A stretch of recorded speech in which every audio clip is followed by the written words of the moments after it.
pernyataan seperti itu. Mungkin ya, gambarnya seperti film-film Air Force One begitu. Iya. Loh iya. Tapi Air Force One aja bisa diserang gitu lah ya ibaratnya. Waduh, film ya, ini film ya. Sih, ya kan? Tapi yang ini bukan Itu film. Itu film sih. Ini pernyataannya ini bukan film ya?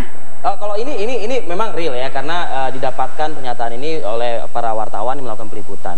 Saya ingin, ini kan sama-sama anggota DPR nih Mas Santo ya Bang Maru Arar. Sudah ada komunikasi dengan Bang Maru Arar, Mas Santo? Belum. Karena kami sulit sekali nih pagi ini menghubungi Bang Maru Arar nih. Belum. Saya justru mendapatkan berita ini dari teman-teman wartawan. Oke. Dan kemudian saya konfirmasi di berita-berita online. Ya, saya sendiri agak terkejut. Keterkejutan saya itu dua hal.